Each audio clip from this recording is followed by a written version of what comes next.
कई लोग कहते हैं शिव मंदिर में एक लोटा जल चढ़ाने से क्या होता है। हम कहते हैं ये जैसे शंकर भगवान पर एक लोटा जल चढ़ता है, शिव जी के ऊपर लगा हुआ चंदन धुल जाता है, शिव जी पे चढ़ा हुआ चावल धुल जाता है, शिव जी पे चढ़ी हुई बेलपत्र धुल जाती है, शिव जी पर लगा हुआ दही धुल जाता है, शिव जी पे लगा हुआ घी धुल जाता है। एक लोटा जल जब आप शंकर जी पे चढ़ाते हो तो चंदन जल से धुल जाता है। उसी तरह हम तो शिव जी पे जल चढ़ाते हैं तो उनका चंदन धुलता है, शंकर जी को जल चढ़ाते हैं तो हमारी कर्म में जो दुख की लाइन है वो भी धुल जाती है। शिव को मात्र जल चढ़ा देने से, केवल जल समर्पित कर दे। क्या काम आएगा एक लोटा जल? क्या काम आएगी एक बेलपत्री? दुनिया के लोगों को तुरंत रिजल्ट चाहिए, पर हम निवेदन करेंगे हमारे पास में कोई मंत्र या तंत्र की या विद्या की ऐसी पुड़िया नहीं है कि हम घुमा के तुम पे फेंक दें और फूंक मार के उड़ा दें। सीवर वाले महाराज को ना तंत्र आता है, ना मंत्र आता है, ना विद्या आती है, केवल उसको तो शिव की भक्ति है, शंकर का भजन है और शिव का स्मरण, उसके सिवा कुछ भी नहीं, कुछ भी नहीं। और जो तंत्र मंत्र और विद्या के चक्कर में रहते हैं, झाड़ा फूकू के चक्कर में रहते हैं, भभूत के चक्कर में रहते हैं, एक दिन वही भूत बन जाता है। उसका कोई मतलब नहीं होता, कोई सेंस नहीं है। आपको स्वयं मेहनत करना है। अब ये लड़का अगर सिर फट गया तो इसमें सीवर वाला महाराज वहां नहीं जाता, ना सीवर वाला महाराज वहां पहुंचकर कुछ करता। करना तुम्हें पड़ा, शिव मंदिर तुम्हें जाना पड़ा, विश्वास तुम्हें जगाना पड़ा, भरोसा तुमको रखना पड़ा, दृढ़ता तुम्हें रखी, तुम्हें याद आ गया। शिव पुराण में महाराज जी कहते एक लोटा जल चढ़ा समस्या निपटेगी, और वो जल चढ़ाने के लिए भाग पड़ी। उसका विश्वास भी तो जागा, उसकी दृढ़ता भी तो जागी। अब तुम्हें तो चाहिए कि महाराज कुछ ऐसा कर दें कि मेरे घर में करोड़ों का धन आ जाए, तो वो दूसरे महाराज होंगे जो करोड़ों का धन, तुम्हारा धन निचोड़ के और करोड़ों का धन भर दें, वो दूसरे हो सकते हैं। यहाँ तो केवल शिव की भक्ति है। भगवान के दरवाजे पर जाओ, कर्म के साथ भजन करो, मंत्र का जाप करो, श्री शिवाय नमस्तुभ्यम जपो, स्मरण करो। जाओ, परमात्मा के द्वार पर जाओ। हम कभी नहीं कहेंगे कि तुम अपनी दुकान छोड़ दो, खूब कमाना, जितनी शरीर की कैपेसिटी है ना उतना कमाना।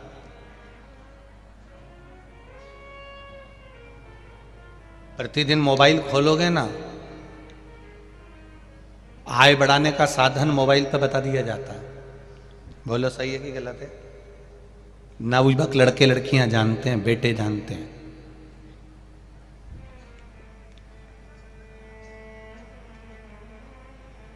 रोज गूगल पर, फेसबुक पर, इंस्टाग्राम पर आय बढ़ाने का साधन बताया जाता है।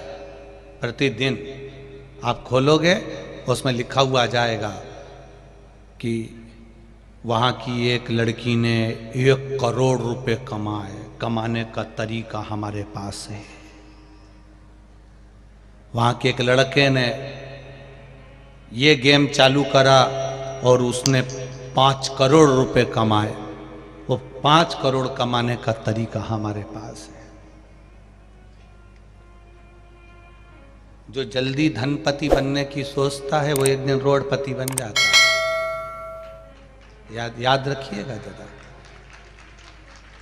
हमारे पास फेसबुक खोलोगे, इंस्टाग्राम खोलोगे, यूट्यूब खोलोगे, गूगल खोलोगे, व्हाट्सएप खोलोगे, उसमें कमाने का तरीका, आय बढ़ाने का तरीका तो दुनिया के लोग बता देते हैं, पर किसी दुनिया के लोगों से पूछना, साहब आय तो बढ़ रही है पर आय के साथ में हमारी उम्र बढ़ती चली जा रही है, इस उम्र को रोक दिया जाए और आय बढ़ाई जाए, कोई तरीका हो तो बता देना। वो तरीका वो गूगल और व्हाट्सएप और फेसबुक और इंस्टाग्राम पे नहीं मिलेगा। आय के साथ में उम्र बढ़ रही है, तो ऐसी आय बढ़ने से कौन सा मतलब है? 24 घंटा दुकान पे बैठकर कमा रहा है, कमा रहा है, कमा रहा है, कमा रहा है।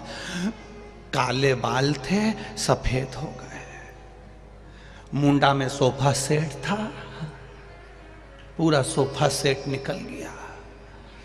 दो एक सोफे के हत्ते रह गए, वो हाथ रखने के दो एक रह गए, एक इधर एक इधर, सब निकल गया। खिड़कियां खराब हो गई। अब उस पे चश्मा लगाया है, दो तरह का है, नीचे से देखो तो दूर का, ऊपर से देखो तो पास का, दो तरह का है। ये दरवाजा भी खराब हो गया। 25 बार कहना पड़ता है तब कुछ सुनाई देता है। बड़ा कठिन है। अब पहले 2000 रुपए कमाते थे, 5000 रुपए कमाते थे, 10,000 रुपए कमाते थे।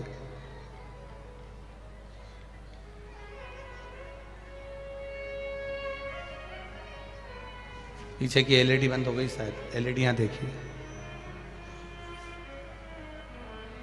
एलईडी चालू करें सब दूर की। पहले 5,000 रुपए महीना कमाते थे, 10,000 रुपए महीना कमाते थे, 15,000 रुपए महीना कमाते थे। अब तुम्हारी आय तो बड़ी है,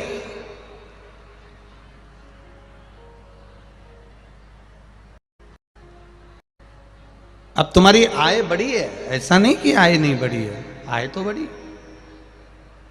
पीछे के बक्से चालू कर, बाहर एलईडी बंद है, एलईडियां चालू करिए। तो ऐसा नहीं कि आय नहीं बढ़ी है, आय तो बढ़ी, पर आय के साथ में तुम्हारी उम्र जो है, अवस्था घटती बढ़ती जा रही। शंभो शरणे पड़ी मांगू घड़ी रे, दुख काटो दया करी ने दर्शन को, दया करी ने दर्शन। हो गई चालू एलईडी, बैठ जाइए, बैठ जाइए। शंभु, अगर यमराज के यहां रिश्वत चलती होती ना, तो जितने गरीब हैं, अगर यमराज के यहां रिश्वत चलती होती तो जितने गरीब हैं ना, सबसे पहले इन्हीं के प्राण जाते हैं। क्यों?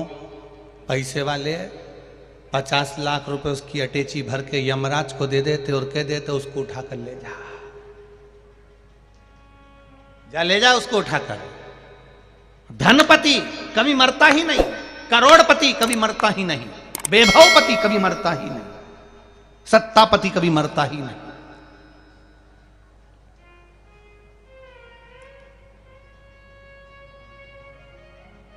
उसने वैभव भी दिया, सत्ता भी दी, धन भी दिया, जन्म भी दिया, तो उसने मृत्यु भी दी है।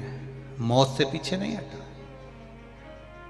भारत के कितने बड़े बड़े संत हुए, कितने बड़े बड़े साधु हुए, कितने बड़े बड़े तपस्वी हुए, और भारत में कितने बड़े बड़े वीर हुए, भारत में कितने बड़े बड़े योद्धा हुए, क्या वो नहीं मरे?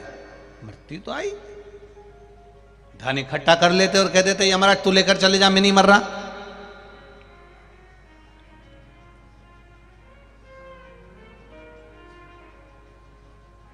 जिनके ऊपर स्वयं बल ही बल हो, वो भी चले जाता है। ऐसा कौन बचा है मौत से? परंतु शिव पुराण कह रही है कि जिंदगी जीने के साथ में मृत्यु तक पहुंचने के बीच में एक रास्ता है, वो है परमात्मा की भक्ति का रास्ता, परमात्मा के भजन का रास्ता।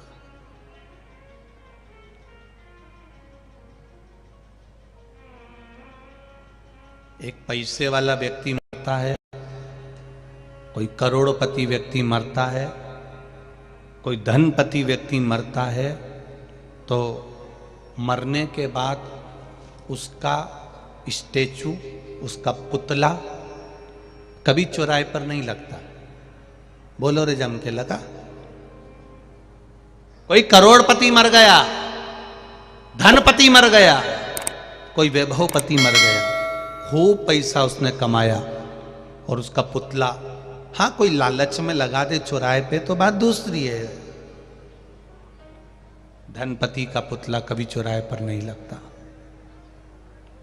पुतला चौराहे पर उसी का लगता है, भले उसके पास में पैसा नहीं था तो भी जंगल में रहकर छोटी छोटी बच्चियों को, गरीब बेटों को, गरीब बेटियों को, साधारण परिवार को अपने पैसे से छोटा सा स्कूल का निर्माण करा, बच्चों को पढ़ाना चालू करा। 10 बच्चों को पढ़ाकर उसने इंजीनियर बना दिया, 50 बच्चों को पढ़ाकर डॉक्टर बना दिया। धनपति ने खुद की तिजोरी भरी है और एक संत स्वभावी साधारण से साधारण व्यक्ति जब किसी दूसरे के प्रति परमार्थ का कार्य करता है तो चौराहे पर पुतला उसका लगा दिया जाता है कि इसने हमारे राज्य में, हमारे नगर में, हमारे क्षेत्र में एक अच्छा काम किया, कोई श्रेष्ठ कर्म किया, कोई अच्छा कार्य किया।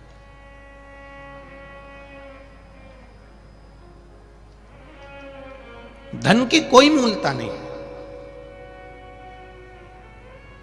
हां, जरूरत पड़ सकती है,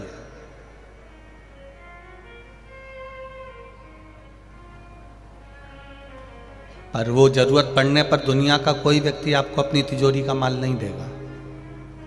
छत्तीसगढ़ में ऐसा होता हो तो बात दूसरी है कि आपका कर्जा पड़ोसी चुका देता हो। चुकाते हैं छत्तीसगढ़ में? अरे बोलो तो जम के, कोई नहीं चुकाता। सगा भाई भी जब तुम्हारा कर्जा हो जाएगा ना तो खूब ज्ञान की बातें कहेगा पर तुम्हारा कर्जा नहीं चुकाएगा। रिश्तेदारों की भले फैक्ट्रियां चल रही होगी, रिश्तेदारों के भले बहुत गाड़ियां चल रही होगी, पर तुम्हारा कर्जा चुकाने वाला कोई रिश्तेदार नहीं आएगा। कर्जा चुकाना किसको है? तुमको खुद को मेहनत करना पड़ेगी, तुम्हें स्वयं को आगे बढ़ना पड़ेगा, खूब परिश्रम करना पड़ेगा, भगवान का भजन करना पड़ेगा, उसके आश्रित होकर कार्य करना पड़ेगा, तब वो फल देगा। फल देगा तब आपका कर्जा चुकेगा। किसी की सामर्थ्यता नहीं कि कोई चुका दे।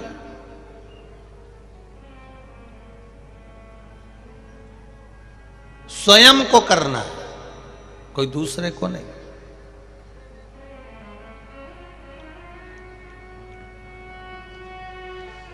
हमारे कर्म का भोग अगर ऐसा होता कि आपके कर्म का भोग दूसरा भोग लेता तो सबसे पहले राम जी महाराज की कथा ही नहीं आती। सीता जी ने एक चिड़िया को कैद में रखा था तो माता जानकी जी को कैद में रहना पड़ा। चिड़िया गर्भ से थी तो उसको पति से अलग रहना पड़ा था, तो जानकी जी को भी गर्भ धारण कर कर पति से अलग रहना पड़ा था। बाली ने छुपकर, भगवान राम ने छुपकर बाली को मारा था। कृष्ण अवतार में वो बाली जरा नाम का व्याघ्र बनकर भगवान कृष्ण को मार देता है। ये कर्म का खेल है जो आपको खेलना है। अगर आज आपको बहुत अच्छा भोजन मिल रहा है, घर में सोने के लिए डनलप का गद्दा मिल रहा है, कमरा मिल रहा है, मकान मिल रहा है, सुख मिल रहा है, कुछ अच्छा प्राप्त हो रहा है, तो ये आपके कर्म के अनुसार प्राप्त हो रहा है। आपने जो भजन किया, आपने जो शिव मंदिर में एक लोटा जल चढ़ा, अपने लाइट का खटका, तो लाइट का जो खटका होता है ऑन ऑफ होता है, लाइट जलती है बंद होती है, पंखा चालू होता है बंद होता है, ये लाइट का जो खटका है तुम अपने घर में लगाते हो अपने कमरे का कि दूसरे के घर में लगाते हो? अपने कमरे का खटका अपने कमरे में होना चाहिए।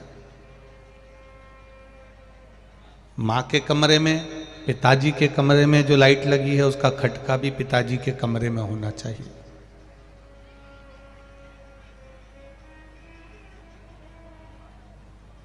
अपने कमरे का खटका, स्विच, खटका अपने कमरे में हो।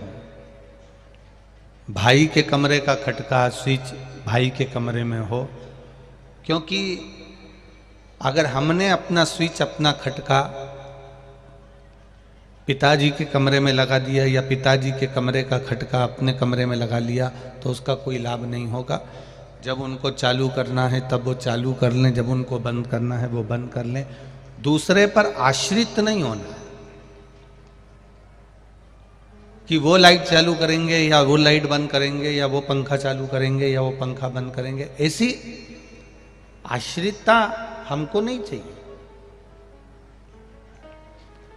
अपना कमरे का खटका अपने पास होना चाहिए कि अपन बंद कर दिया, अपन चालू कर दिया। उसी तरह इस मनुष्य देह में खुश रहने का खटका, ये आत्मा, ये मन भगवान ने आपको दिया है।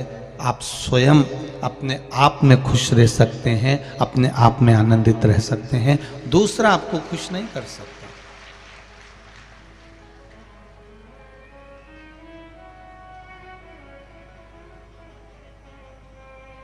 अपने आप में अपने को आनंद में रहना पड़ेगा, अपने आप में अपन को खुश रहना पड़ेगा।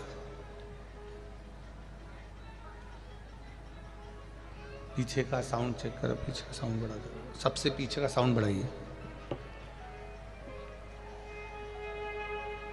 अपने आनंद में अपने को रहना है।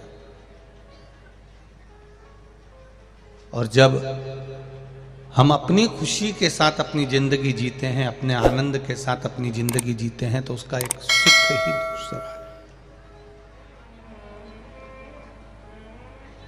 उसका एक आनंद ही दूसरा है। एक बात अपनी जिंदगी में उतार कर रखिएगा। इस आशुतोष शिव महापुराण की कथा में से अपन कथा सुन रहे हैं, तो अपनी जिंदगी में एक बात को उतारना। कमरे में बैठकर कितना भी रो लेना, दुख तुम पर है, तकलीफ तुम पर है, कष्ट तुम पर है, दुख तुम पर है, कर्जा तुम पर है। अगर कर्जा भी हो गया है, दुख भी आ गया है, कष्ट भी आ गया है, तकलीफें भी आ गई है, तो तुम पर आई है। अपने मकान में, अपने कमरे में, अपने घर में कितना भी रो लेना, पर दरवाजे पर कोई आए, बेल बजाए, दरवाजा बजाए, जब दरवाजा खोलने के लिए जाओ तब उसके सामने रोकर मत जाना, प्रसन्न होकर जाना। अगर रोते हुए दिख गए तो वो तुम्हारी जिंदगी का फायदा उठाना प्रारंभ कर देगा।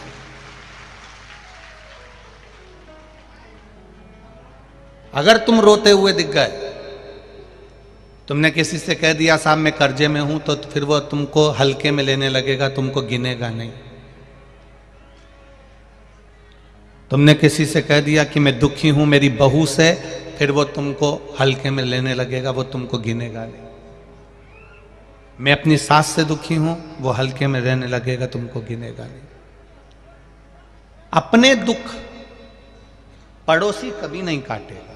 अपनी तकलीफ को अपने पड़ोसी या रिश्तेदार, नातेदार या कुटुंब वाले नहीं काटेंगे।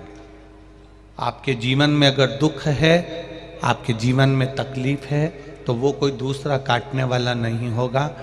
किसी की सामर्थ्यता नहीं है कि कोई आपके दुख को काट दे। आपके दुख को आपको स्वयं को काटना है, क्योंकि कर्म का जो लेखनी है वो हमारे ऊपर लिखी हुई है। उस कर्म की लेखनी को हमें स्वयं काटना पड़ेगा। मत बुरे कर्म कर बंदे, वरना पछताएगा। भगवान की आंखों से तू बच नहीं पाएगा, तू बच नहीं पाएगा। अरे ओ अज्ञानी मत करना दानी। संत शिरोमणि परम पूज्य गुरु नानक देव जी महाराज,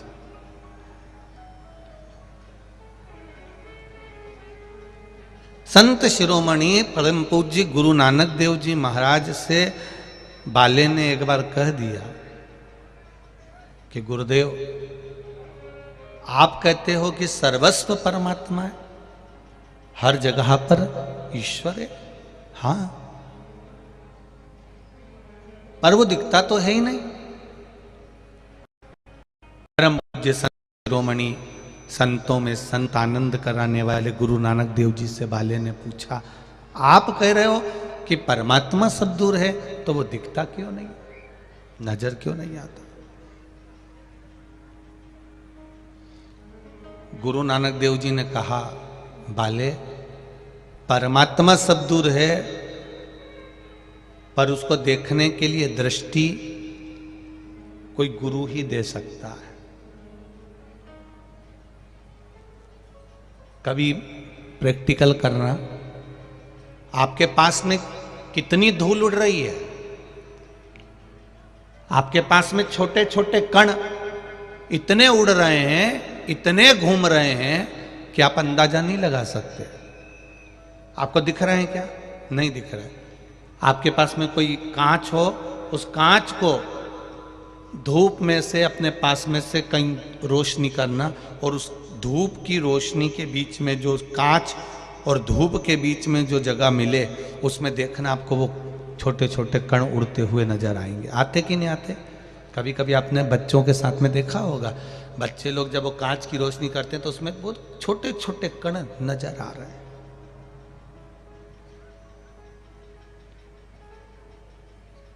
वो छोटे छोटे कण दिख रहा है। ये देखने के लिए आपको दर्पण की जरूरत पड़ी। परमात्मा को देखने के लिए, परमात्मा सर्वस्व विराजमान है, हर जगह जगह बैठा हुआ है, हर चप्पे चप्पे में है, हर पशु पक्षी जीव में परमात्मा बसा हुआ है। इसको देखने के लिए आपको गुरु जो नेत्र देगा, जो दर्पण देगा, उस नेत्र की जरूरत पड़ती है। और वो नेत्र बाले को संत शिरोमणि श्री गुरु नानक देव जी ने दिया। बाले को अभी भी विश्वास नहीं हुआ, तो गुरु नानक देव जी ने कहा, ये कबूतर ले जा, इस कबूतर को लेके जा, कहीं ऐसी जगह पर इसको समाप्त करना जहां कोई इसको ना देखे। बाले कबूतर लेकर गया, जंगल में पहुंचा, वहां पर उस कबूतर को मारने वाला था। इतने में उसको लगा कि वृक्ष देख रहे होंगे, कोई देख रहा है, तो वहां से आगे गया तो कहा पक्षी देख रहे होंगे, और आगे गया तो सोचा आसमान देख रहा है, और आगे गया तो कहा जल देख रहा है। बाले उस कबूतर को वापस लेकर आ गया। गुरु नानक देव जी से कहा, गुरुवर आप सत्य कहते हो, कण कण में परमात्मा समाया हुआ है, वो सर्वस्व है, क्योंकि दृष्टि से वो नजर आ गया। उस बाले की दृष्टि में गुरु की दृष्टि समा गई थी, गुरु नानक देव जी की दृष्टि समा गई थी, तो उसको सब में एक नजर आ रहा था, सब में परमात्मा नजर आ रहा था, सब में ईश्वर नजर आ रहा था।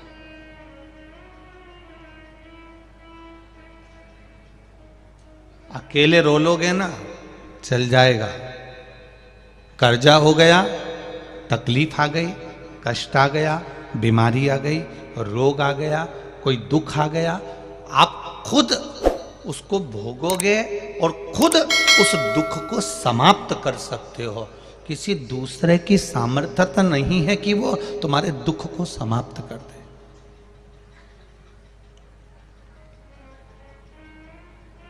कोई दूसरा तुम्हारे दुख को समाप्त नहीं करेगा। हम कह दें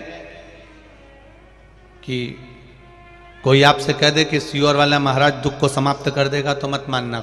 दुनिया में कोई ऐसा महाराज नहीं जो तुम्हारे दुख को समाप्त कर दे। अगर कोई ढोंग करे, प्रपंच करे, छल करे, तो वो उनका वो जाने, पर किसी की सामर्थ्यता नहीं है कि कोई तुम्हारे दुख को समाप्त कर दे। तुम्हारे दुख को तुम्हें स्वयं समाप्त करना पड़ेगा। जब हम अपने कर्म को करते करते करते करते भगवान को समर्पित होकर करेंगे, तो भगवान उस कर्म का फल देना प्रारंभ करेगा, और फिर धीरे धीरे दुख कटना प्रारंभ हो जाएगा। किसी की सामर्थ्यता नहीं। और ये ढोंग प्रपंच में फंसना भी मती, अंधविश्वास में जाना भी मती। किसी ढोंग प्रपंच और अंधविश्वास की ओर मत जाना। कोई कह दे तुमसे कि मैं तुम्हारा दुख काट दूंगा, कोई कह दे मैं तुम्हारी तकलीफ काट दूंगा, कोई कह दे मैं तुम्हारे लिए ऐसा कर दूंगा, और कहीं का ऐसा संत मिल जाए या कहीं का ऐसा बाबा जोगी मिल जाए या कहीं का ऐसा व्यक्ति मिल जाए जो तुम्हें गड़ा हुआ हंडा निकाल के दे दे, धन निकाल के दे दे, और उसकी चक्कर में मत आ जाना, नहीं तो तुम्हारा रखा रखाया धन भी उसके चक्कर में पूरा समाप्त हो जाएगा। कर्म प्रथम है। गुरु नानक देव जी ने वे कर्म की प्रधानता बताई, भगवान कृष्ण ने कर्म की प्रधानता बताई, महावीर स्वामी ने कर्म की प्रधानता बताई, गौतम बुद्ध ने कर्म की प्रधानता बताई, हमारे राम जी ने कर्म की प्रधानता बताई। यहां तक मेरे शंकर भगवान भी नित्य प्रति कहते हैं कर्म करोगे तो फल मिलेगा जरूर। आप कर्म करिए, उस कर्म से पीछे मत हटो। जब कर्म की ओर अग्रण्य बढ़ते चले जाओगे तो सुख मिल जाएगा। कोई तुमसे कह दे कि तुम यहां बैठ जाओ, मैं तुम्हारे लिए ये कर दूंगा, तुम्हारे लिए वो कर दूंगा, नहीं नहीं। श्रीमद् भागवत कथा को अच्छे से सुनो। श्रीमद् भागवत कथा को अच्छे से सुनिए। उस भागवत कथा में क्या लिखा है? राजा परीक्षित को श्राप लग गया 7 दिन मरने का। 7वें दिन राजा परीक्षित को मरना है, और राजा परीक्षित 7वें दिन मरने वाले थे, और चलते चलते चलते चलते उनको 350 ऋषि मिले। कोई ने कहा हम ये करवाएंगे, कोई ने कहा हम ये करवाएंगे, कोई ने कहा हम ये करवाएंगे, हम तुझे बचा लेंगे, हम ये कर देंगे, हम वो कर देंगे। पर राजा परीक्षित किसी के चक्कर में नहीं आया।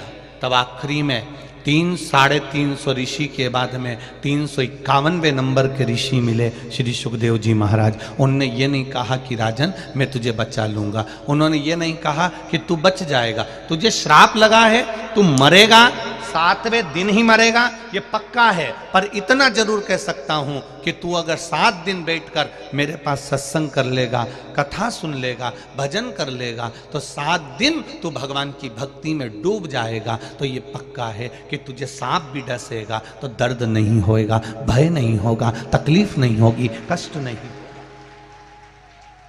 सुखदेव जी ने ये नहीं कहा कि मैं 7 दिन में तुझे बचा लूंगा।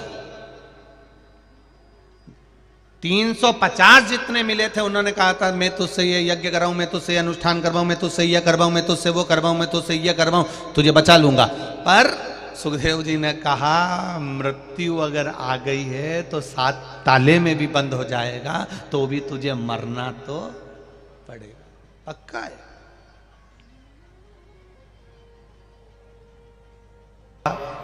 मेरे मन के कार्य को सफल करिए और जीवन में आनंद की अनुभूति कराइए। अपने स्थान पर बैठकर भगवान शिव के मूल मंत्र का स्मरण करिए। श्री शिवाय नमस्तुभ्यं, श्री शिवाय नमस्तुभ्यं, श्री शिवाय नमस्तुभ्यं,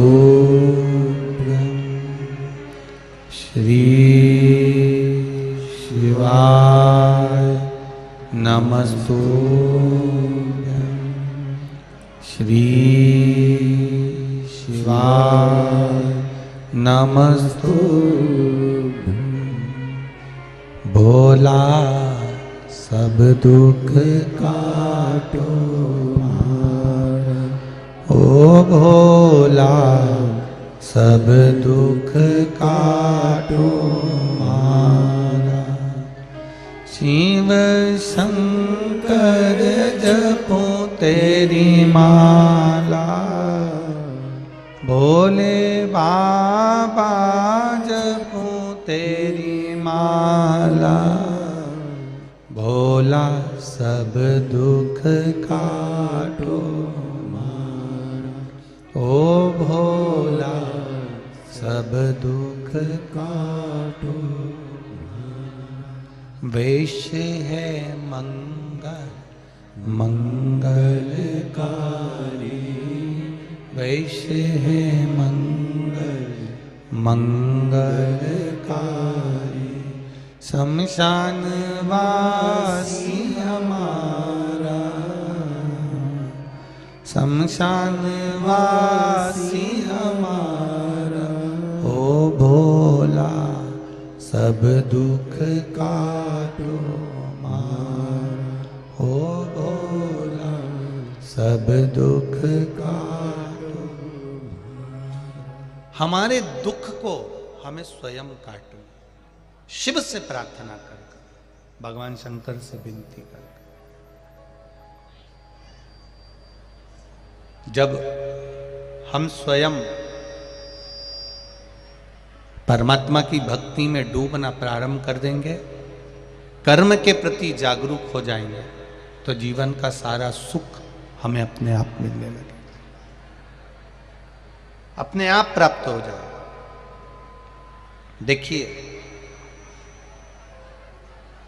हमें दूसरे का जो दुख है वो छोटा लगता है, अपना दुख बड़ा लगता है। पर शिव महापुराण की कथा तो यहां तक कहती है कि भगवान के दरवाजे पर जाना, परमात्मा के द्वार पर जाना, तो पहला शब्द तुम्हारे मुख पर होना चाहिए, सर्वे भवन्तु। जम के बोलो जरा, सर्वे भवन्तु सुखिनः, सब सुखी रहे। जीवन में किसी के दुख ना आए, जीवन में किसी के तकलीफ ना आए।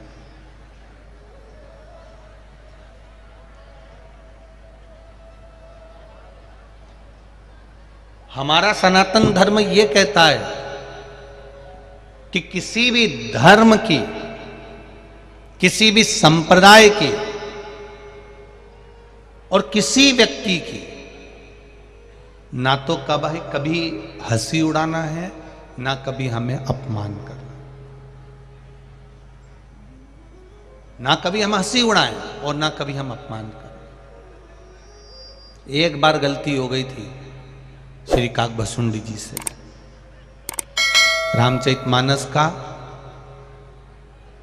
उत्तरकांड, आप सभी ने रामायण तो पढ़ी होगी, और रामचरितमानस का उत्तरकांड कहता है काकभसुंडी जी से एक गलती हो गई थी, वो गलती बड़ी प्रबल थी। काकभसुंडी जी शंकर भगवान की आराधना करते थे, शिव जी की भक्ति करते थे, शंकर की भक्ति में डूबे रहते थे। उनके गुरु श्री लोमश जी, वो राम जी की भी भक्ति करते थे, शंकर जी की भी भक्ति करते थे। उनकी चित्तवृत्ति में जो बैठा उसकी भक्ति में रमे रहते थे।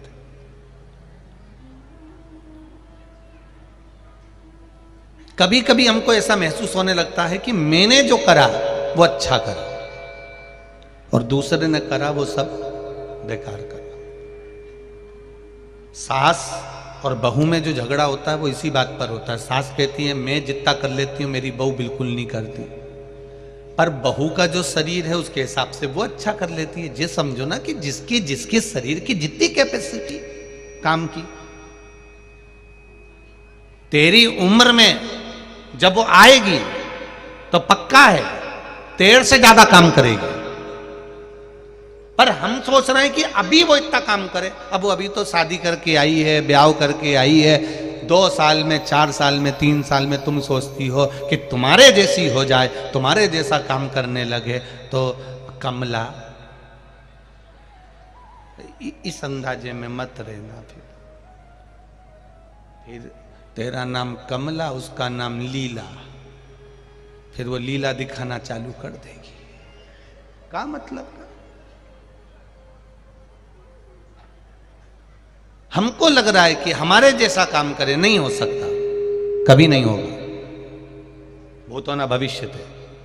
हां, समय की अवस्था ढलती जाएगी और समय अच्छा अच्छा गुरु, अच्छा अच्छा शिष्य, अच्छा अच्छा शिक्षक जो चीजें आपको नहीं सिखा सकता वो समय आपको सिखा देता है। समय सिखा। एक पत्र आया है, देखिए। भजन मंत्र और आपने दिल से उसको रिझाया, दिल से कहा, ये उसका असर है। दिल से कहो। आप लोग कुबेरेश्वर धाम कभी गए होगे? कौन कौन गया है कुबेरेश्वर धाम? अच्छा, गए हो आप लोग? हाँ, रखो। कभी जिंदगी में कुबेरेश्वर धाम जाना तो सीहोर स्टेशन से उतरकर जब आप कुबेरेश्वर धाम पर जाएंगे तो वहां पर आपको कोई तंत्र मंत्र विद्या नहीं दिखेगी। कंकर उठाओ, पूजन करो और बस भजन करो, भोजन करो, सो जाओ। ना तो वहाँ पर कोई वीआईपी ट्रीटमेंट है, हॉल बना हुआ है, गद्दे मिलते हैं, रजाई मिलती है, कंबल मिलता है, बिछाओ, सो और भोजन करो और आए हो तो सेवा करो, कंकर शंकर की पूजन कर लो, बस इतना, कुछ भी नहीं बाकी। और दिल से क्या कराते हो?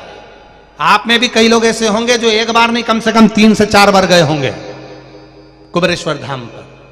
ऐसे कई लोग होंगे जो कम से कम 3 से 4 बार, ये देख लो माताएं हाथ हिला रही हैं, हम भी 2-3 बार हो जाए, कई लोग 3 से 4 बार गए होंगे बाबा के धाम में कि बाबा से हम विनती करके आए थे और बाबा ने हमारा कृपा करी, बाबा ने हमारी।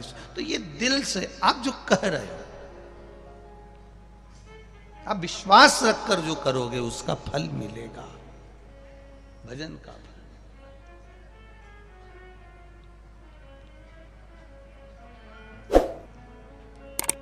कोई ढोंग नहीं, कोई पंच नहीं, कोई अंधविश्वास नहीं, केवल शिव है। काकभूषुंडी जी शिव को मानते हैं, लोमश बाबा, राम और कृष्ण शिव सबको मानते हैं, राम और शिव को मानते हैं। एक दिन काकभूषुंडी जी और लोमश बाबा जो काकभूषुंडी जी के गुरु हैं,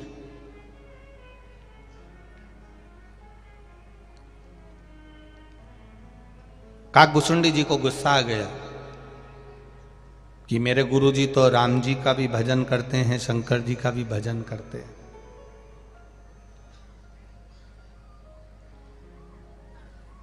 देवों में देव, महादेव। काकभूषुंडी जी ने कहा मैं तो केवल शिव जी का भजन करता हूं, बाकी का किसी का नहीं। अब ये काकभूषुंडी जी को अपने मुख से नहीं कहना चाहिए कि मैं केवल शिव जी का भजन करता हूं, बाकी किसी का नहीं। क्योंकि हमारा सनातन धर्म कहता है किसी भी धर्म की हंसी नहीं उड़ाना, किसी संप्रदाय की हंसी नहीं उड़ाना, किसी व्यक्ति की हंसी नहीं उड़ाना।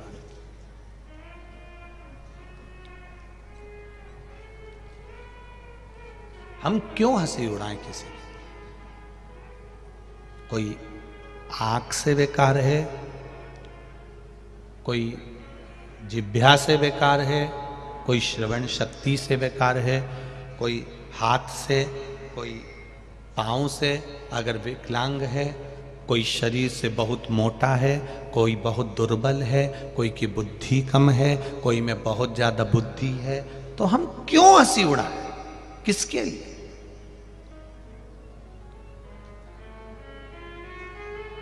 साइया सब में रब देखिए, साइया सब में रब देखिए, रूप एक है, रब अनंत है, अनेक। उसका स्वरूप अलग अलग है। वो रब मेरा बाबा, मेरा भोलेनाथ, मेरा शंभू, मेरा त्रिकालदर्शी, मेरा कैलाशी किस किस रूप में आता है इसका कोई भरोसा कहीं नहीं है।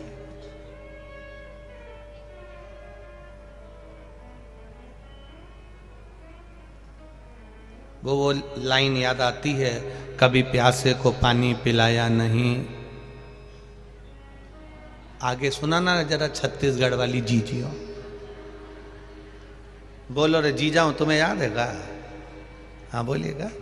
कभी प्यासे को पानी पिलाया नहीं, बाद अमृत पिलाने से क्या फायदा। सास जिंदा थी तब प्रणाम नहीं करा, सास जिंदा थी तब नमन नहीं करा, सास जिंदा थी तो चिल्ला के दौड़ती थी, और सास मर गई तो इतना पल्लू लेके अब रो रही। अब वो मर गई और अब अर्थी पे पड़ी, तब सास के पास में खड़ी हो के रो रही। और फिर क्या कर रही? सब परिवार वालों ने बोला पांव पड़ ले पांव। अब पांव के पांव छोड़ नहीं रही पांव। फिर गांव के 2-4 लोग आए, उन्होंने उसको उठाया। क्या पता कौन से नाटक का सीरियल कर रही थी, भगवान जाने। अब उठाया उधर लेके गए, फिर चिल्ला के मां, फिर पांव पकड़ लिया हमारी माता, हमारी सास। अब की बार जो जम के मारा, अर्थी पे सास उठ के बैठ गई, बेटा में जिंदा हो गई वापिस। अरे अब ये आंसू आंसू पोंछ के अंदर चली गई। तुरंत डोकरी फिर जिंदा। 6 महीने बाद डोकरी फिर मर गई, मां फिर मर गई, बूढ़ी माता फिर मर गई। अब की बार ये नी रोई, वहीं खड़ी एक जगह, सिर पे पल्लू मल्लू लेके दरवाजे पे खड़ी, एक जैसी बस रो नहीं रही। सारे रिश्तेदारों ने पूछा तू रो क्यों नहीं रही है? बस परिक्रमा लगाई, पांव के पास नहीं जाऊंगी। एक बार पांव के पास गई थी, 6 महीना डोकरी फिर जिंदा हो गई थी। अब की बार पांव के पास गई और 2-4 साल के लिए जिंदा हो गई तो मेरा पूरा प्लान फेल हो जाएगा। अब नहीं जाऊंगी, ये संसार। माता अब गया।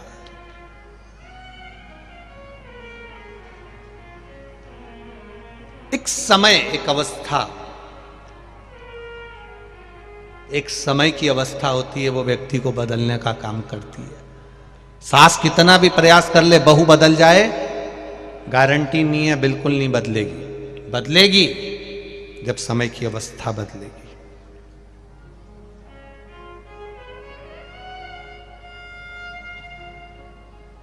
आप उसको नहीं बदल सकते, पर समय की अवस्था बदल देगी। जब बच्चों को पढ़ाएगी, विद्वान बनाएगी, अपना त्याग करती चली जाएगी, खाने का, भोजन का, रहने का सब त्याग धीरे धीरे करती चली जाएगी, तब वो बच्चों को पढ़ाती पढ़ाती फिर तुम्हारे जैसी हो जाएगी। एक बात आपसे पूछना चाहें, बेटे के पास ज्यादा दौलत होती है कि बाप के पास ज्यादा दौलत होती है? पिता के पास होती है ना दौलत। उसने बचपन में, जब तुम छोटे से थे, तब भी पिता के पास में 500 का नोट होता था, 1000 का नोट होता था, 50-100 रुपए उसके पास होते थे। पर अपने बेटे को, अपनी बेटी को पढ़ाने के चक्कर में, बढ़ाने के चक्कर में, उनके कपड़े अच्छे पहनाने के चक्कर में, उनको खाना अच्छा खिलाने के चक्कर में, पिता की जेब में 500 का नोट भी है और भूख भी लग रही है ना, दुकान पे बैठकर ठेला चलाते समय अगर उसको भूख भी लग रही है, वो नहीं खाता है, क्योंकि मेरे बच्चे को देना है, ट्यूशन का देना है, बिजली का देना है, गैस की टंकी का देना है, नहीं खाता।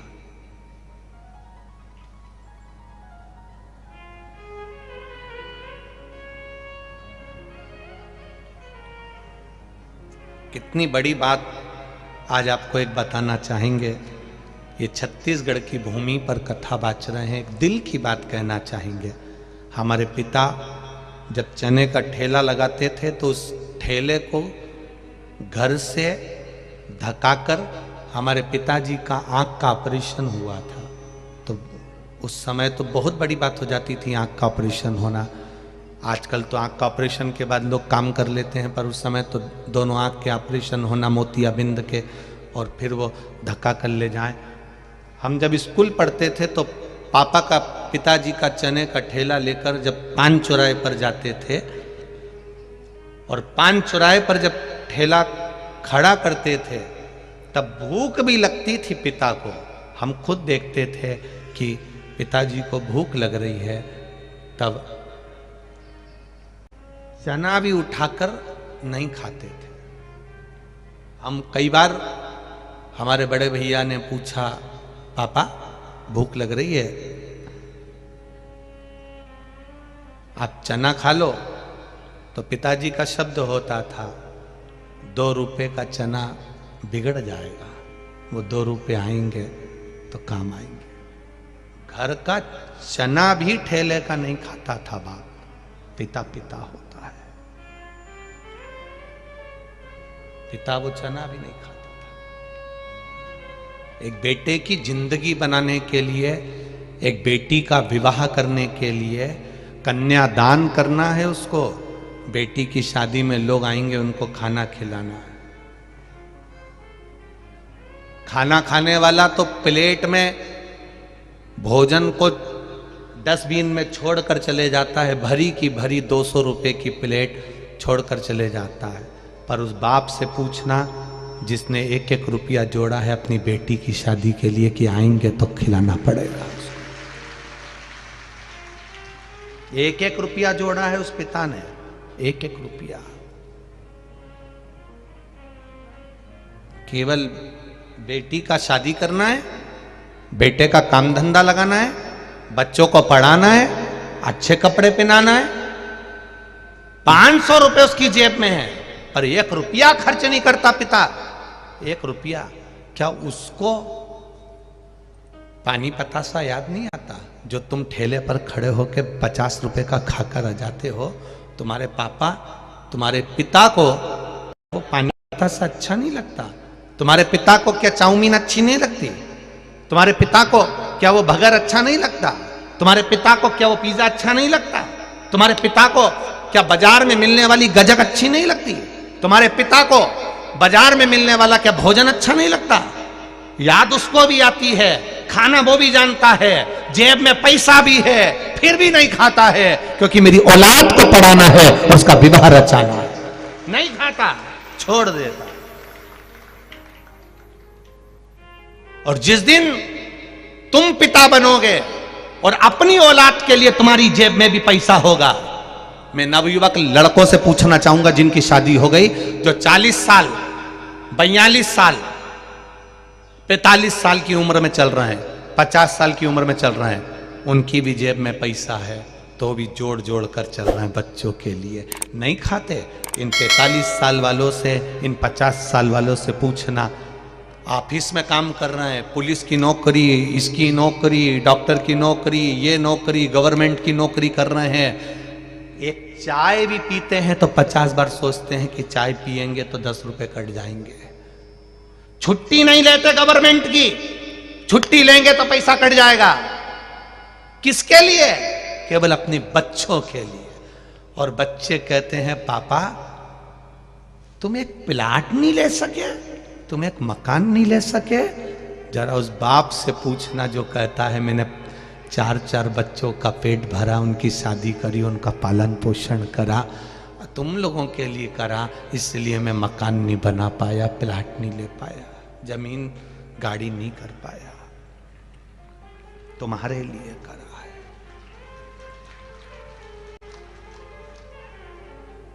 बाप जैसी दुनिया में कोई पूंजी नहीं हो सकती, पिता जैसी कोई दौलत नहीं हो सकती।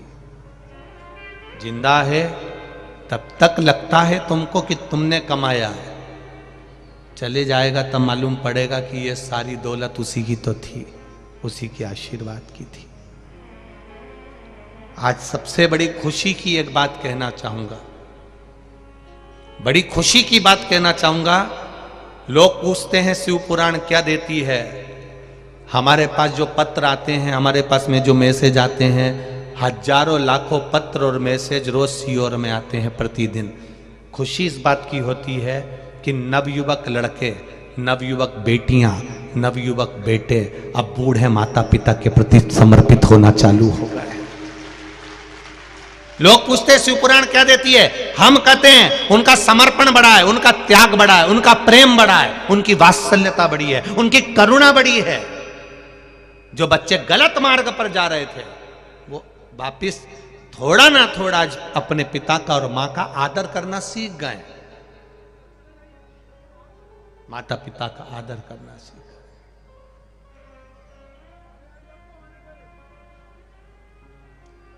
शिव जी ने क्या करा था?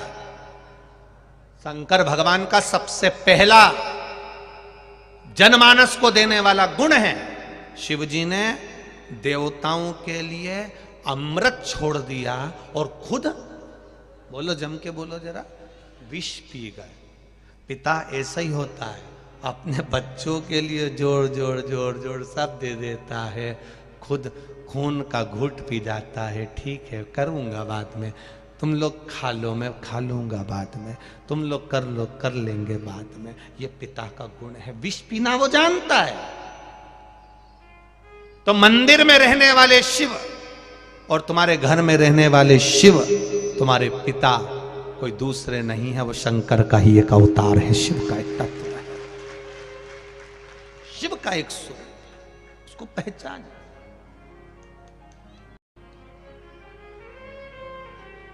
अपने तत्व को जानने का विचार करें। काकभुसुंडी जी ने गुरु का अपमान कर दिया। एक यज्ञ रखा काकभुसुंडी जी ने, और काकभुसुंडी जी ने एक यज्ञ रखा और उस यज्ञ में सबको बुलाया पर अपने गुरु जी को नहीं बुलाया, लोमश बाबा को नहीं बुलाया, क्योंकि वो राम जी की भी आराधना करते हैं, शिव जी की भी आराधना करते हैं। पर हमारा सनातन धर्म कहता है कोई किसी को भी माने। हमने आपसे भी कहा, आप राम जी को भजते हो, राम को भजो, आप कृष्ण को भजते हो, कृष्ण को भजो, शिव को भजते हो, शिव को भजो, दत्त को भजते हो, दत्त को भजो, तुम्हारी मर्जी पड़े जिसको भजो। पर कहीं अगर तुम्हें ज्ञान की कोई बात मिल रही हो, कोई सत मार्ग मिल रहा हो, तो वहाँ जरूर जाना। ऐसा नहीं कि मैं राम वाला हूँ, शिव के मंदिर नहीं जाऊँगा, मैं शिव वाला हूँ, राम के मंदिर नहीं जाऊँगा। दुनिया के लोग तोड़ेंगे तुमको, पर आप टूटना नहीं। गलत चीज कहीं मिले तो मत जाना, बिल्कुल मत जाओ, बिल्कुल मत जाइए। कुछ गलत मिल रहा है वहां नहीं जाना हमको, कुछ अच्छा मिल रहा है वहां जाना हमको।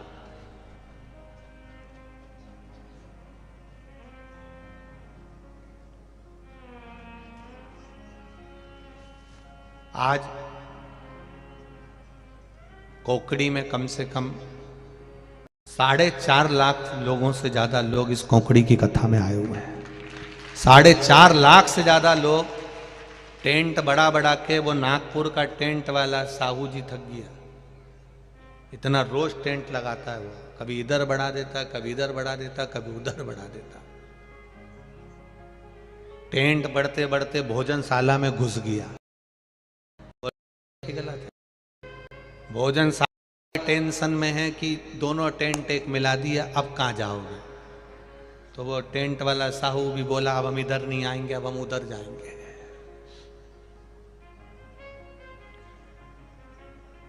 कई लोग पूछते हैं इतनी भीड़ इतनी भीड़ इतनी भीड़ काहे को आ रही है?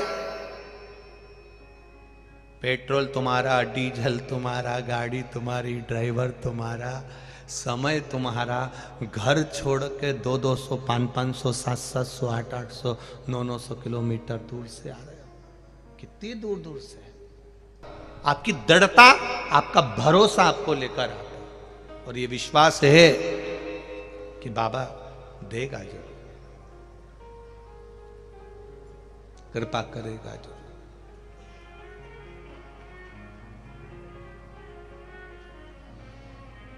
मैंने तेरे ही भरोसे, ओ बाबा तेरे ही भरोसे, हवा बिच उड़ती जावांगी, बाबा डोर हल्को छड़ीना में कटी जावांगी, भोले में तेरी शंभो में तेरी पतंग, हवा बिच उड़ती जावांगी, बाबा डोर हत्तो छड़ीना में घंटी जब। शिव कृपा इसी को कहते हैं, शंकर की उदारता इसी को कहते हैं। काकभुसुंडी जी ने अपने गुरु का अपमान कर दिया, लोमश बाबा को नहीं बुलाया यज्ञ में, यज्ञ रचा पर लोमश जी को नहीं बुलाया गया। लोमश बाबा को मालूम पड़ा कि मेरा चेला, मेरा शिष्य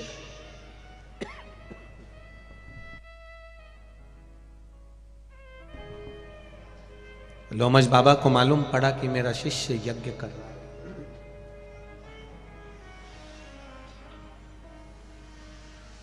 और मेरा शिष्य अगर यज्ञ कर रहा है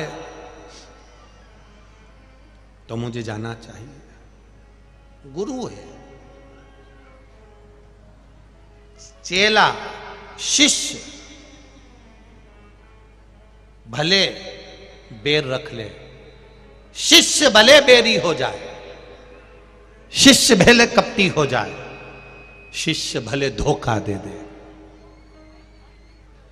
शिष्य भले विश्वासघात कर दे, पर गुरु गुरु होता है। गुरु गुरु है। कितना सुंदर संवाद है। एक गुरुजी स्नान करके आ रहे थे और एक ईर्ष्या रखने वाला पेड़ पर चढ़ गया, मुंह में पान भर के बैठ गया, तंबाकू भर के बैठ गया, पान भर के बैठ गया। गुरुजी आए गंगा नहा के, इसने थूक दिया। फिर गुरुजी आए, इसने फिर थूका। ये फिर गुरुजी आए, इसने फिर थूका। गुरुजी बार बार गंगा नहा के आ रहे हैं, ये बार बार थूक रहा है। फिर गंगा नहा कर आए, फिर थूका, फिर गंगा नहा कर आए, फिर थूका। बार बार थूका गया, मुंह में पूरा थूक खत्म हो गया। अंत में वो नीचे आ गया, पेड़ पे से नीचे उतर कर आकर गुरुजी से कहा, क्षमा करिए, मैंने इतनी बार थूका, मैंने इतनी बार आपके ऊपर पान थूका, गुटखा थूका, आपने एक बार भी पलट कर जवाब नहीं दिया गुरुदेव। गुरुजी ने कहा, मुझे तेरे चरण पकड़ लेने दे। गुरु ने शिष्य के चरण पकड़ लिए। रोज गंगा की एक डुबकी लगाता था, आज तेरे चक्कर में 108 बार लग गई। ये तेरी ही तो कृपा है, तेरी ही तो दया है, तेरी ही तो करुणा है। ये तेरी कृपा से हुआ। हम अच्छा क्यों नहीं देख पाते? हमें अच्छा क्यों नजर नहीं आता?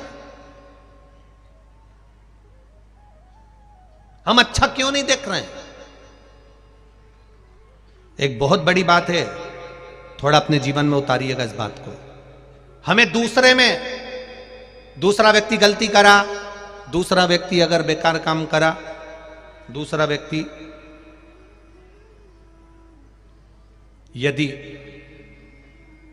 कुछ कमी करा है, देखो, बोलो, मना नहीं है, समझाओ, मना नहीं है। शिव महापुराण की कथा कहती है, अगर किसी व्यक्ति ने गलती करी है, किसी व्यक्ति ने बेकार काम करा है, देखो, समझाओ, बोलो, मना नहीं है। उसमें कोई कमी है, बताओ कि तूने ये कमी रखी है। मना नहीं है बताने का कि तूने ये कमी कर दी। पर एक बात याद रखना, एक व्यक्ति में कमी दिखी, दूसरे व्यक्ति में कमी दिखी, तीसरे व्यक्ति में कमी दिखी, हर एक व्यक्ति में तुम कुछ ना कुछ कमी देख रहे हो, तो फिर हमें उसको नहीं बताना, फिर हमें अपने आप में समझना है कि हम में क्या कमी है जो सामने वाला व्यक्ति कमी नजर आ रही है। एक व्यक्ति में कमी नजर आए तो समझ लेना कि आप मार्गदर्शक हो, आप समझा सकते हो, आप ज्ञानी हो। दो व्यक्ति में भी गलती नजर आ जाए तो समझ लेना आप मार्गदर्शक हो, आप समझा सकते हो, आप ज्ञानी हो। तीन व्यक्ति में भी गलती नजर आ जाए तो समझ लेना मार्गदर्शक हो, समझा सकते हो, ज्ञानी हो। पर हर व्यक्ति में गलती नजर आ जाए, ये भी संत बुरे, वो भी संत बुरे, ये भी बुरे, वो भी बुरे, ये भी कथाकार बुरे, वो भी कथाकार बुरे, ये भी बुरा, वो भी बुरा, प्रत्येक व्यक्ति अगर गंदा नजर आने लगे, हर एक व्यक्ति में गलतियां दिखने लगे, तब सामने वाला व्यक्ति गलत नहीं है, तुम गलत हो जो तुम्हें हर एक व्यक्ति गलत नजर आ रहा। फिर अपने में गलती देखो। एक व्यक्ति में गलती निकलती चल जाता, दूसरे व्यक्ति में गलती निकलती चल जाता, तीसरे व्यक्ति में गलती निकलती चल जाता, पर तुमने तो धंधा बना रखा है हर एक की गलती छांटने का। तो समझ लेना कि तुम ज्ञानी नहीं हो, तुम विद्वान नहीं हो, तुम अज्ञानी हो, तुम में कुछ ऐसा सिम फिट कर दी भगवान ने जो दूसरे की केवल बुराई ही देखता रहता है, कभी अच्छाई देखी ही नहीं उसने जिंदगी में। वो सिम अंदर से निकालो जो फिट करी है।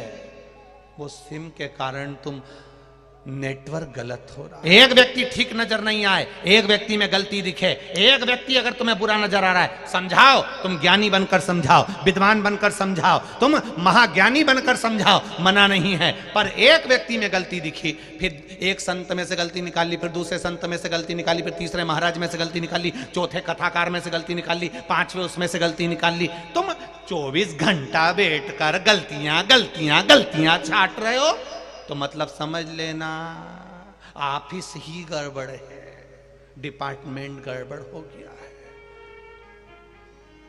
माता पिता ने कोई नमूना ही दूसरा पैदा कर दिया है, समझ लेना। ये अच्छा ही नहीं देख सकता, ये श्रेष्ठता नहीं देख रहा। एक में गलती दिखे, दो में दिखे, तीन में दिखे, चार में दिखे, पांच में दिखे, चल जाएगा, ज्ञानी कहलाओगे, समझा दो। पर सब में गलती नजर आए, समझ लो डिपार्टमेंट गड़बड़ है, ठीक नहीं है। विचार गड़बड़, सोच गड़बड़, अंदर ईर्ष्या भरा चुकी है, जलन भरा चुकी है, इसलिए गलत ही गलत दिख रहा है, अच्छा दिख ही नहीं रहा।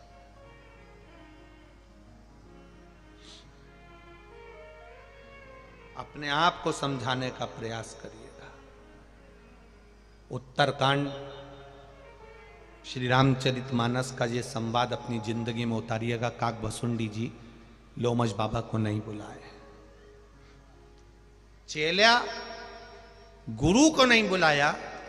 गुरु बुरा नहीं माने, चेला धोखा दे सकता है, चेला कपट कर सकता है, चेला विश्वासघात कर सकता है, शिष्य धोखा दे देगा, विश्वासघात कर देगा, शिष्य गाली दे देगा, शिष्य अपशब्द कह देगा, शिष्य गुरु की बहुत सी गलतियां गिना देगा, तो भी गुरु गुरु होता है। वो अपने चेले के लिए कभी बुरा नहीं चाहेगा, तो भी आशीर्वाद दे देगा, जा बढ़ लेना, जहां रहे तू खुश रहना, मस्त रहना, अपनी जिंदगी आनंद में जीना।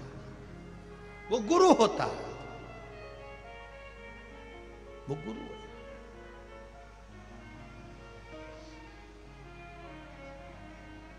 लोमश बाबा को काकभसुंडी जी ने नहीं बुलाया, फिर भी लोमश बाबा को मालूम पड़ा कि मेरा शिष्य यज्ञ कर रहा है और मैं उसका गुरु हूं, मेरा जाना फर्ज बनता है, मैं जाऊं, ये गुरु का फर्ज है, जाए।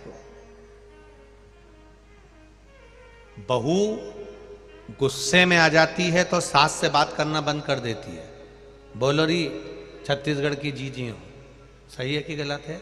बहू गुस्से में आती है, सास से बात करना बंद कर देती है। बेटा गुस्से में आता है, अपने पिता से माता से बात करना बंद कर देता है। पर इसमें कितने माता पिता ऐसे बैठे हैं, कितनी सास ऐसी बैठी है कि वो बहू गुस्से में आती हो, सास और बहू का झगड़ा हो जाता है, बहू सास से उपट कर बात नहीं करती, पर केवल एक घर की माँ ऐसी होती है तो भी वो उपट कर बात कर ही लेती है, क्योंकि वो भुलाना चाहती है हर एक दुख, तो भी कह देती है कोई बात नहीं, जान। कई बार तो देवरानी जेठानी आपस में कह देती है, जब वो इतना झगड़ा करके गई तो तुम काय को बोल रही हो, चाय दे क्या? दिया, बेचारी को चाय दिया, वो नी पी के गई है, जा दिया। अभी तो लड़के गई तुमसे, फिर काय को चाय दे रहे हो? बस तू तो चली जा, दिया उसको चाय, जा उसको चाय दे, जा देखा रहा उसको।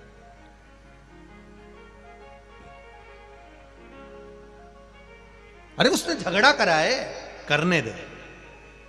गुरु की करनी गुरु भरेगा, चेला की करनी चेला, और उड़ जाएगा हंस अकेला।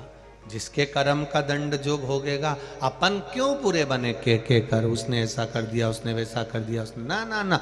लोमश बाबा ने बुरा नहीं माना, लोमश ऋषि तो तुरंत गए, काकभसुंडी जी के यज्ञ में गए।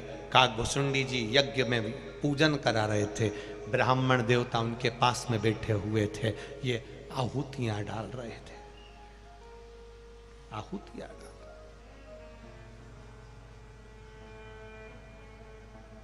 कोई यज्ञ के अंदर कोई विद्वान पधारे, यज्ञ के अंदर कोई विद्वान पधारे, यज्ञ करने वाला, यज्ञ करवाने वाला, दोनों को इस बात का विचार रखना चाहिए कि कोई विद्वान अगर यज्ञ के अंदर आया है तो पहले खड़े होकर उसका आदर होना चाहिए, सम्मान होना चाहिए। पर यज्ञ कराने वाला और करने वाला दोनों को ये चीज का स्मरण होना चाहिए कि कोई विद्वान हमारे यज्ञ में आया है, कोई गुरु, कोई सतमार्गी, भले गांव का कोई बड़ा बुजुर्ग, विद्वान बुजुर्ग, कोई गांव का, एक छोटे से गांव में भी कोई विद्वान पंडित होता है, वो भी अगर हमारे यहाँ यज्ञ में आकर खड़ा हो जाए तो भी यज्ञ कराने वाला कितना भी विद्वान हो, गांव का पंडित, गांव का बुजुर्ग पंडित, माना उसको तुम्हारी शहर जैसी बहुत सारी विद्या नहीं आती है, तुम शहर में पढ़ लिख के बहुत बड़े विद्वान बन गए, गांव में यज्ञ करने गए हो, पर गांव का कोई साधारण, गांव का कोई सिंपल सा, एकदम साधारण सा बुजुर्ग पंडित, भले उसने गांव में रहकर पंडिताई तो करी है, ऐसा बुजुर्ग पंडित अगर उस यज्ञ में आ जाए तो यज्ञ कराने वालों को उसका आदर करना चाहिए, सम्मान करना चाहिए। उसको नहीं आता कुछ भी तो भी आदर करिए, सम्मान करिए, क्योंकि उस गांव का वो बुजुर्ग पंडित ने पूरी जिंदगी इन गांव के लोगों में लगा दी, उसका आदर होना चाहिए, उसका सम्मान होना चाहिए। अब नवयुवक लड़के आजकल के जमाने के सोचते हैं हम तो इतने विद्वान हैं, हमने तो वहां पढ़ाई करी, हमने तो वहां पढ़ाई करी, ये गांव का पंडित किस काम का। ना ना ना, तुम आज पढ़कर आए हो, उस गांव के बुजुर्ग पंडित जिंदगी है इस गांव को केवल संभालने में। दुनिया के लोगों को लगता है जब वो प्रयागराज जाते हैं, हरिद्वार जाते हैं, गया जी जाते हैं तो वहां पंडा हुन नहीं मिलते, मथुरा वृंदावन जाओ तो पंडा हुन मिलते हैं, तो इन लोगों को बड़ी, लोगों को हंसी उड़ाते हैं ये लोग। पंडा जी आ गए, पोथी पाना लिया है, लिखेंगे, अब आपसे पैसा लेंगे। ना ना ना, आपको खुश होना चाहिए कि आपके पूर्वजों का नाम आज तक वो पंडाओं ने जीवित रखा है, घाट पर बैठकर नाम लिखते हैं और उन्होंने जीवित रखा आपके पूर्वजों का नाम, आपको प्रसन्नता होना चाहिए। अगर ये बुजुर्ग नहीं होते तो तुम्हारे पिता और दादा के नाम को लोग भूल गए होते, उसमें दुख नहीं, उसमें प्रसन्नता होना चाहिए। ये प्रसन्नता का भाव। गुरु के दरवाजे पर जाओ तो कभी अहंकार रखकर मत जाओ, माता पिता के पास जाओ तो कभी अहंकार रखकर मत जाओ, कभी अभिमान रखकर मत जाओ। अभिमान से परे, अभिमत्ता से परे, अहम से परे जाओ। जब शिव कथा कर रहे, भगवान शंकर का चरित्र कर रहा है, लोमश बाबा चले गए काकभसूनी जी के यहां, यज्ञ कराने वाले यज्ञ करा रहे थे, यज्ञ करने वाला था, लोमश जी को देखकर नहीं उठे, लोमश जी तो भी कुछ नहीं बोले, क्योंकि गुरु है वो, गुरु को जानना बड़ा कठिन है, बहुत कठिन। आज के जमाने में तो गुरु की पहचान भी नहीं होती, लोगों को लगता है बहुत सारा ज्ञान दे दिया तो गुरु जी होगा। ना ना ना ना, लोगों को प्रवचन देना अलग बात है, लोगों को ज्ञान देना अलग बात है, लोगों को कहना अलग बात है, पर जितना कहा उतना खुद पर अमल करना अलग बात है।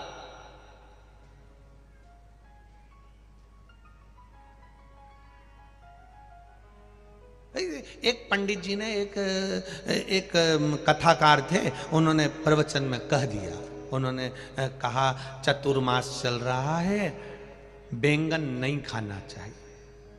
बैंगन को क्या बोलते हैं यहाँ पे? भटा। हाँ, तुम समझ गए ना, बस बाकी के ठीक है। पंडित जी ने प्रवचन में कह दिया भटा नहीं खाना चाहिए, बैंगन नहीं खाना चाहिए, दोष। चतुर्मास में 4 महीना ना खाओ। अब पंडित जी प्रवचन देकर घर गए। पत्नी ने मूंग की दाल रोटी रख दी। पति ने मूंग की दाल रोटी जो देखी तो गुस्सा में लाल हो गया। बबू, कल मैं भट्टा लाया था, तूने बनाया नहीं। पत्नी बोली, तुम ही तो प्रवचन में बोले थे कि चतुर्मास में 4 महीना भट्टा नहीं खाना, तो मैंने नहीं बनाया। इतने में पति माथा ठोक कर बोला, अरे यो पगली, चौकी की कथा को चूल्हे तक क्यों लाई?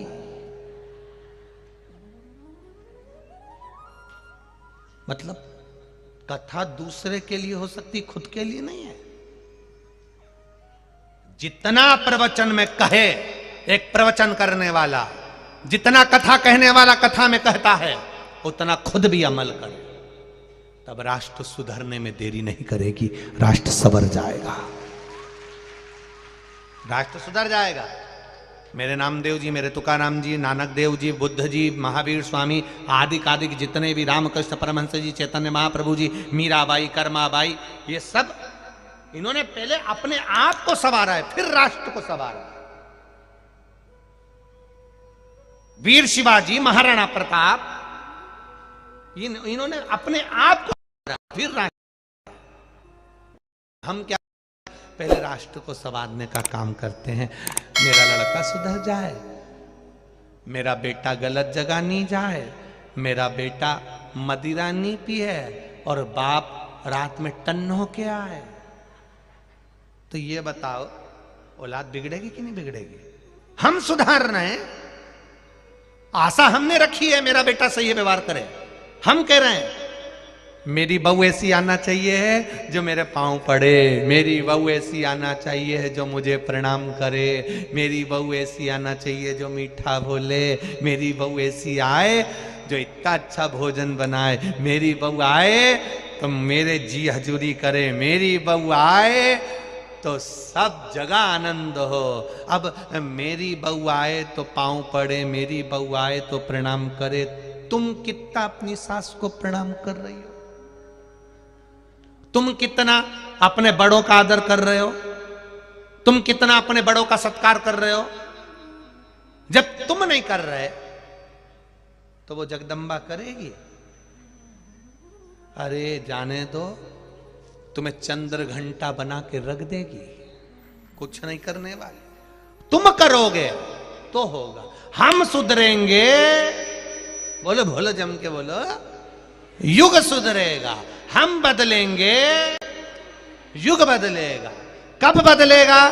जब हम बदलेंगे। कब बदलोगे? नियम बनाओ कि हमें आज से बदलना, अभी से बदलना। और जब हम अभी से बदलेंगे, आज से बदलेंगे, तब युग बदलेगा। नहीं तो कहते कहते जिंदगी निकल जाएगी। बदलाना बदलना पड़ेगा। सियोर वाला महाराज थोड़ा बोलता बहुत आड़ा टेढ़ा है, और बोलते भी तभी हैं जब अपने ऊपर भी अमल करें, और आपको भी कहेंगे कि अपने ऊपर अमल करिए। अपने ऊपर पहले प्रभाव पड़ना चाहिए, तब। हम भी कॉलेज जाते थे, हम भी स्कूल जाते थे, हम भी पहनावा बदले हैं।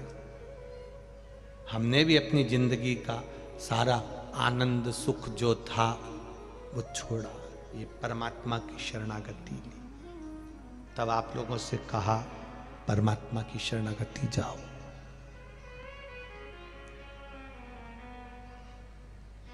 इतने पत्र हैं, इन पत्रों में आप लोगों के मन में जिन्होंने शंकर भगवान को जल चढ़ाया, जिन्होंने शिव जी की आराधना करी, को इन पत्रों में वर्णित है। तत्व को जानिए। लोमश बाबा पहुंच गए। कल कथा में कहा था, कोई आपको गाली दे, अपशब्द कहे, शंकर के भगत को, शिव के उपासक को, शंकर मंदिर जाने वाले को, शंकर की कथा सुनने वाले को, शंकर की कथा कहने वाले को, शिव तत्व को जानने वाले को, शंकर का गुणगान करने वाले को, शिव को एक लोटा जल चढ़ाने वाले को अगर कोई गाली देता है, शब्द देता है, ताने देता है, उसका जवाब शंकर के भगत को नहीं देना है, आपका जवाब महादेव देगा। और वो दिया। उत्तरकांड का ये रामचरितमानस कह रही है उत्तरकांड की, दिया जवाब। किसने दिया? लोमश बाबा शंकर जी का भजन करते थे, थोड़ा राम जी का भजन करते थे, काकभुशुंडी शिव जी का भजन करते थे, पर गुरु का अपमान मेरा महादेव सह नहीं पाया। भले काकभुशुंडी शंकर का भजन करते थे पर अपमान नहीं सहना। इस व्यासपीठ ने कभी नहीं कहा आपसे कि आप राम को मत पूजो, आप कृष्ण को मत पूजो। ये व्यासपीठ हमेशा कहती है भजन जिसका करना है करो। तुम राम को मानते हो, राम को मानो। तुम कृष्ण को मानते हो, कृष्ण को मानो। तुम्हारा जहां दिल लगे तुम तो उसको मानो, पर शिव के मंदिर में एक लोटा जल चढ़ाने जाओ। आपसे कभी नहीं कहा कि आप इसको मत मानना, आप मानो।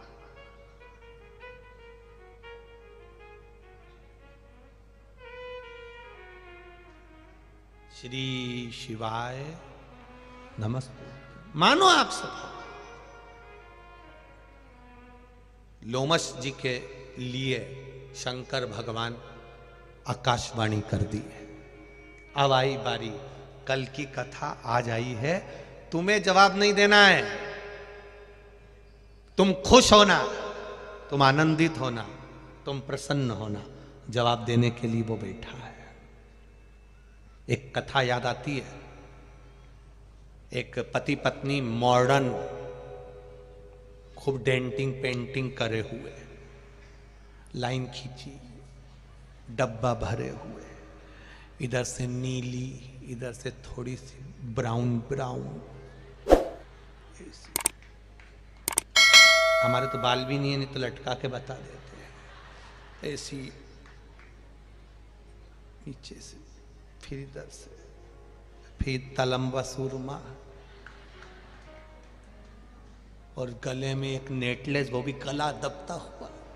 ऐसा लग रहा जैसे सुसाइड करने जा रही राम जी, ऐसी भयंकर। चलिए, पति के साथ में पर्स हिलाती हिलाती जा रही थी। पीछे की आवाज या एलईडी, ध्यान रखिए। पर्स हिलाती हिलाती जा रही थी, और जब पर्स हिलाती हिलाती जा रही है, पर्स हिलाती हिलाती जा रही, तो वहां से एक संत आ रहे थे। संत तो संत होता है, साधु तो साधु होता है। संत संत है, साधु साधु है। संत आ रहे थे, ये दोनों पति पत्नी जा रहे थे। संत ने एक खड्डे में पानी भरा था और संत उस खड्डे में कूद गए। कूदे तो कीचड़ पत्नी के ऊपर चले गया। पत्नी पर गया तो पति को गुस्सा आ गया, उसने संत की गिरबान पकड़ ली और संत की गिरबान पकड़ के दो धरके दिया। बुढ़े, अकल नहीं तुझमें? मूर्ख, तुझमें अकल नहीं है?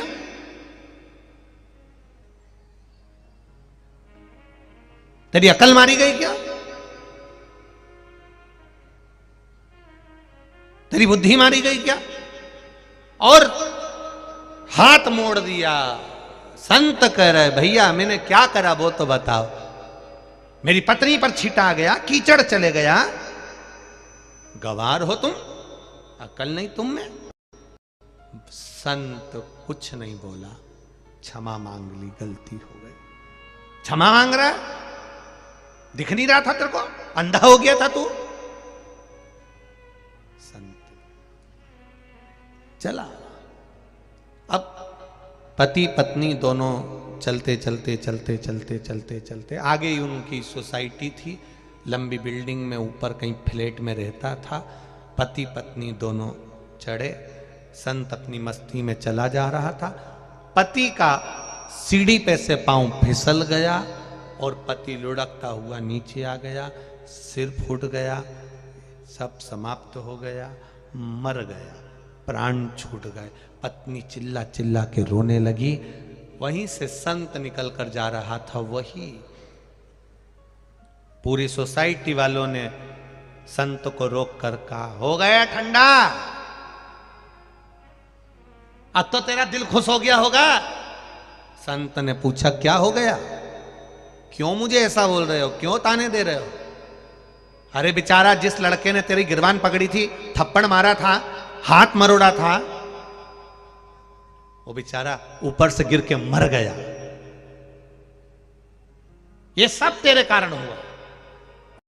संत ने कहा, भाई देख, ये मरने वाला इसकी पत्नी को चाहता था, पत्नी पर कीचड़ आया तो बुरा इसको लगा, क्योंकि ये इसको चाहता था। मुझे चाहने वाला मेरा महादेव है, उसको बुरा लगा, उसने बदला लिया। यहां संत बदला नहीं लिया है, साधु ने बदला नहीं लिया है, किसी गुरु ने बदला नहीं लिया है, बदला महादेव ने लिया है। लोमस बाबा कुछ नहीं बोले, एक शब्द भी नहीं बोले, पर लोमस ऋषि के बोलने का बदला मेरा महादेव ने लिया। नहीं बोले, एक शब्द भी काकभसुंडी जी के सामने नहीं बोले। उसका नाम आशुतोष है, बोलता कम है, करता ज्यादा है। कई लोग ऐसे हैं जो बोलते ज्यादा हैं, करते कुछ नहीं है।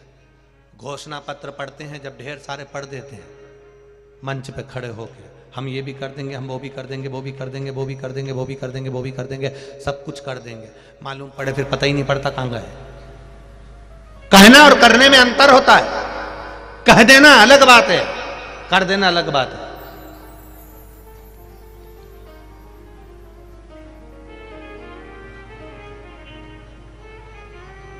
कह देना अलग बात है, कर देना बहुत बहुत कठिन है महाराज।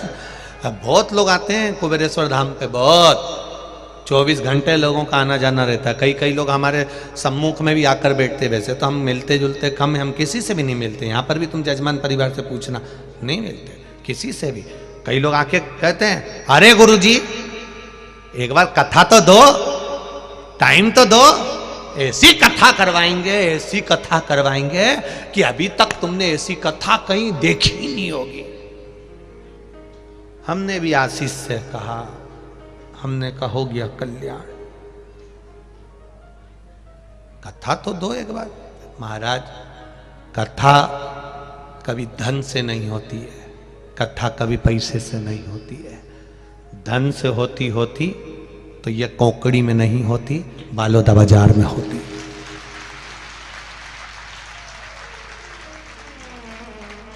धन से कथा होती तो बालोदा बाजार में होती, भाटापरा में होती, रायपुर में होती, भिलाई में होती, दुर्ग में होती,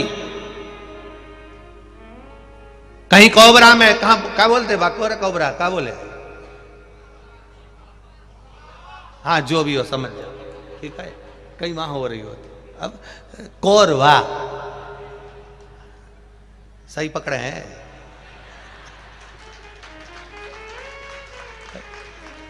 कहीं वहां हो रही होती। अब विचार करिए, अब लोग कहे कि धन से कथा हो जाए, धन से हो जाए, धन से हो जाए। अरे धन धन धन धन करते करते एक दिन निधन हो जाता है, धन पड़ा रह जाता है, और फिर व्यक्ति को कंधे पे उठा के ले जाते हैं। खुले पैसे और पैसे, फूल और मखाने फेंकते जाते हैं। राम नाम सत्य है। फूल इसलिए फेंके पुष्पांजलि के लिए, मखाना इसलिए फेंके घर भरा हुआ छोड़कर गया। कोई ने पूछा पैसा क्यों फेंका? क्योंकि जिंदगी भर कमा कमा के मर गया। अब तेरे बाप में दम हो तो उठा के बता दे। उठा, पड़ा है आड़ा किया, आड़ा पड़ा, उठा नहीं सकता। पैसा छाती पे पड़ा, 1 का सिक्का, 5 का सिक्का, ऐसा कैसा ठठरी पे, अर्थी पे बंधा हुआ है, ऐसा कैसा अर्थी पर बंधा है, ऐसा कैसा, केवल बॉडी है, शरीर हिल नहीं रहा, और अर्थी पर बंधा नहीं उठा सकता, उठाएगा ही नहीं। क्या करा धन का? बैठा है, सुबह 8 बजे से रात को 10 बजे तक ग्राहक आए रहा, ग्राहक आ रहा, 1-2 ग्राहक और कर लूं। पत्नी कह रही है घर आ जाओ खाना खा लो, देखो 10 बज रही, अब भी आ रहा, तो भी 2 ग्राहक और आ रहे, 2 ग्राहक और आ रहे, 2 ग्राहक और आ रहे। फिर 11 बज गई, पत्नी बोली खाना खा लो, घर में बना भोजन ठंडा हो गया। जिसके चक्कर में तू इतना मेहनत कर रहा है वो ही सही से नहीं खा सके तो क्या करेगा, क्या होगा तेरा कालिया, होगा क्या? 2 रोटी सही से नहीं खा सके।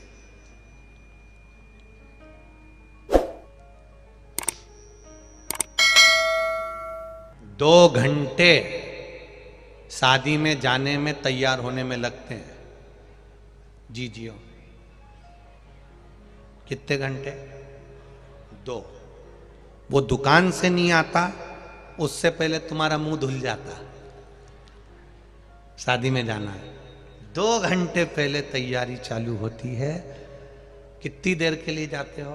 केवल थोड़ी देर के लिए बक्कल मक्कल लगा के, और थोड़ी देर के लिए बस मिले, लिफाफा दिया और वो गुलाब जामुन वगैरह निपटाई, और उतनी देर बाद तुम, थोड़ी देर का काम था, 2 घंटे तैयार होने में लग गए। 2 घंटे।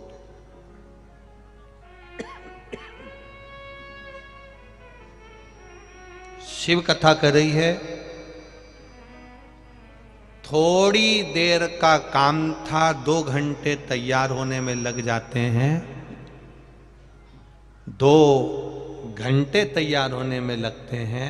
शिव कथा कहती है थोड़ी देर का नाम जाप है, राम नाम, कृष्ण नाम, शिव नाम, और ना जाने कितने जन्म को काट देता है। केवल तुम्हारा मंत्र, तुम्हारी साधना, तुम्हारा भजन, तुम्हारा कीर्तन, तुम्हारा स्मरण कितने जन्म को काट रहा है, कितने जन्म।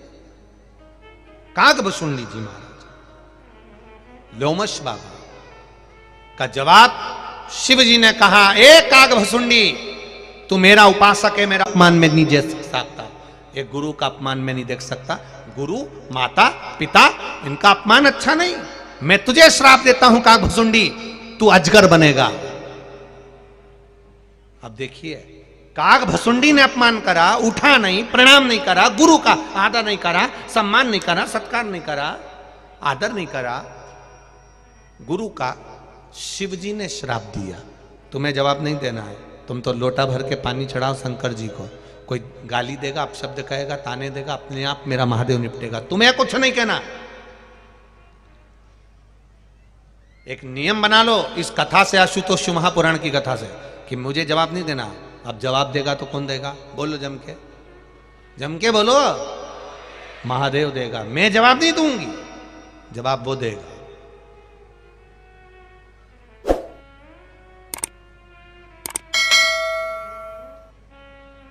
देगा, बैठा है, बैठा। कागभुसुंडी जी, तुम्हें श्राप देता हूं कि तुम अजगर बनोगे। कागभुसुंडी जी तो उठकर खड़े हो गए, पर लोमश ऋषि की आंख में से जल बहने लगा। मेरे शिष्य को शंकर जी ने श्राप दे दिया। जितना कागभुसुंडी जी नहीं रोए, उससे ज्यादा लोमश जी रोए, क्योंकि गुरु है, गुरु। उठ गए, चरणों में पड़ गए, चरणों, नैनों में जल भर गया, आंखों से आंसू बह रहे। तब शिवजी राजी नहीं हो रहे, तब लोमश ऋषि ने अपने शिष्य को सर्प की योनि से मुक्त करने के लिए रुद्राष्टक का पाठ किया। तब किया,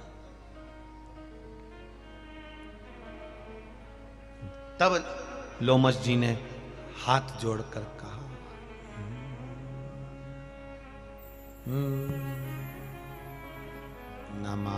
नमामीश मीश। तब गाया।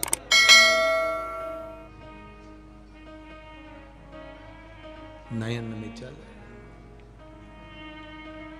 तब आंख में से आंसू बह रहा है। नमामि शमीशान निर्वाण रूपम विभुं व्यापकं ब्रह्म वेदं स्वरूपं निजं निर्गुणं कल्पम।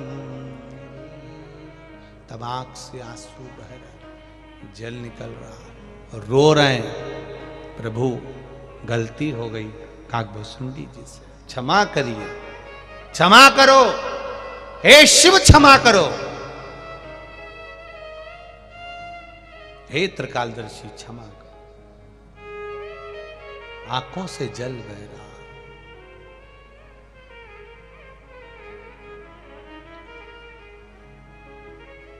शंभू